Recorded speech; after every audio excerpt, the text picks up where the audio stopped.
जय जगन्नाथ बंधुगण आपण मैंने मोर पूर्व वीडियो देखिथिबे आमे पिलामानंकर केउ बारे विद्या आरंभ कले शुभप्रद बा अशुभप्रद होता है। आज आसतु जानिबा केउ पूजा दिन पिलामानंकर विद्या आरंभ कले शुभप्रद बा विद्यारे उन्नति होता है। मुख्यतः पितामाता माने जदि सरस्वती पूजा दिन पिलाटीर विद्या आरंभ करुछंती ताहले पिलाटी विद्यारे उन्नति करिबे। कारण सरस्वती माँ जगज्जननी सरस्वती अहिं बीज से होचंती विद्याधात्री, विद्यार अधिष्ठात्री, विद्या प्रदायिनी। सेतिपई माँ को कहा जाए ओम सरस्वती महाभागे विद्ये कमललोचने विश्वरूपी विशालाक्षी विद्या देहि नमोस्तुते। से होचंती विद्या देहि, विद्या से दियंती, विद्याधात्री।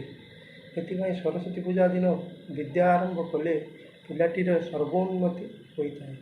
एवं गणेश पूजा दिन मध्य विद्या आरंभ कले पिलाटीर उन्नति होता है। कारण गणेश होचंती अग्र पूज्य। गणेश को सर्वदेवादेवी पूजा पूर्व प्रथमे गणेश को पूजा करा जाए। कारण से विघ्न विनाशन। ग्रंथकार माने ग्रंथ आरंभ पूर्व गणेश को चिंतन करते कहीं ग्रंथर विघ्नटी दूरीकरण निर्विघ्न ग्रंथ संपूर्ण करने। तेणुक विघ्न विनाशन से गणेश पूजार यदि आम बालकटी पिलाटीर विद्या आरंभ करुचंती पिलाटी विद्यारे सर्वोन्नति कर। कारण गणेश होचंती ओम वक्रतुंड महाकाय सूर्यकोटि समप्रभ निर्विघ्नं कुरु मे देव सर्वकार्येषु सर्वदा। वक्रतुंड से विघ्न विनाशाय निर्विघ्न सर्वकार्य समापन करिथांती।